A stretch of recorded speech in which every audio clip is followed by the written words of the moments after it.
Assalamualaikum warahmatullahi wabarakatuh. Saya Dio Isarto Wibowo dari Fakultas D3 Manajemen Perusahaan.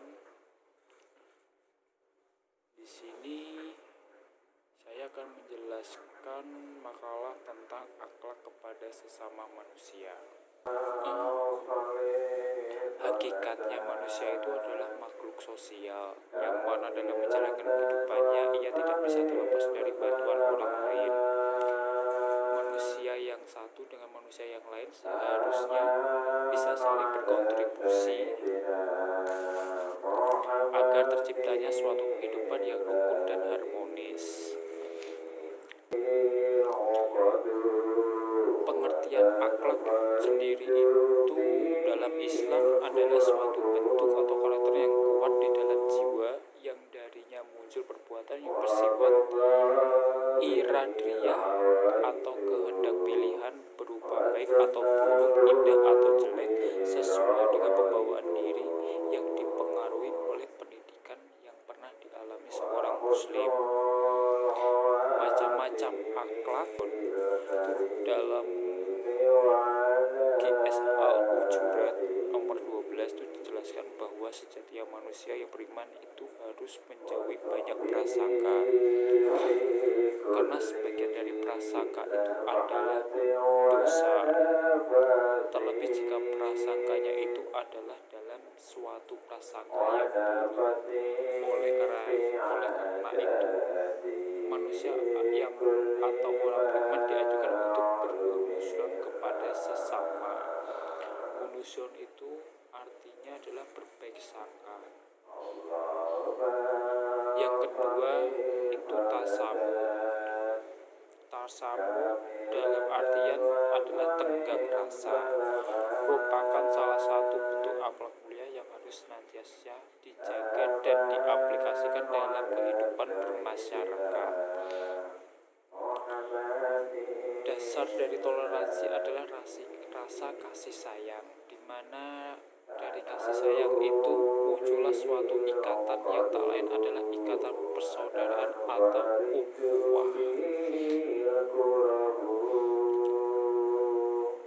Yang ketiga yaitu tawadu, yang tidak lain adalah rendah hati kepada sesama manusia, adalah satu bentuk akhlak terpuji di mana seseorang merendahkan hatinya di hadapan orang lain dan berinteraksi dengan rasa kasih sayang, juga kelembutan tanpa membedakan satu dengan yang lainnya. Dan yang keempat yaitu ta'awun.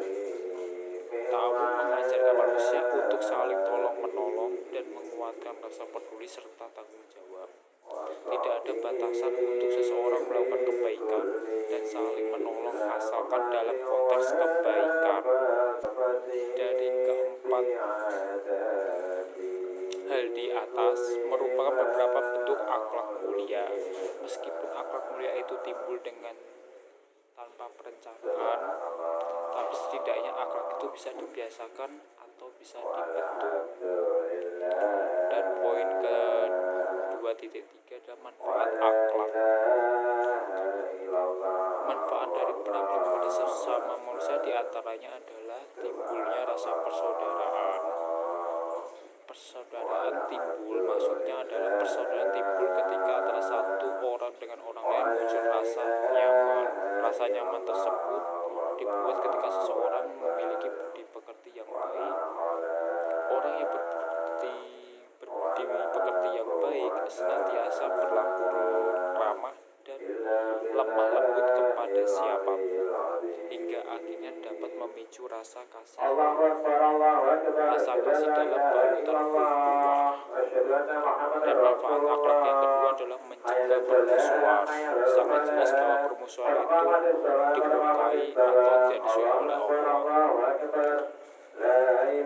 Bagaimana cara mencegah permusuhan tersebut? Salah satu cara untuk mencegah permusuhan adalah dengan memiliki akhlak yang baik dan selalu berbuat baik kepada sesama manusia. Jauhi sifat-sifat yang bisa menyakiti orang lain, bahkan memicu orang lain menjadi dendam. Dan yang ketiga adalah membersihkan hati dan dari sifat egois dan penyakit hati lainnya, dengan maksud hati yang tidak lain adalah itu nurani, juga bisa diserang oleh berbagai macam penyakit hati. Penyakit hati yang paling umum adalah egois, iri, dan angkuh. Yang terakhir adalah memperoleh iman yang sempurna. Dalam hadis pun diterangkan bahwa tidak sempurna iman seseorang di antaranya kamu sampai ia mencintai saudaranya seperti mencintai dirinya sendiri. Hadis AR Muslim. Dalam hadis tersebut akan sangat terlihat jelas bahwa seorang mukmin itu akan merasakan iman yang sempurna ketika dia sudah bisa mencintai saudaranya seperti dirinya sendiri. Dari isi makalah akhlak kepada manusia, pada hakikatnya manusia makhluk sosial yang benar-benar tidak terlepas dari peran orang lain, maka manusia tersebut perlu mengaplikasikan akhlak baik kepada sama manusia yang lain, bukan hanya untuk mendapatkan timbal balik yang baik juga dari orang lain, tetapi agar hidup manusia itu tidak hanya sekedar hidup, namun manusia itu bisa memberikan makna pada kehidupannya. Mungkin sekian presentasi dari saya. Bila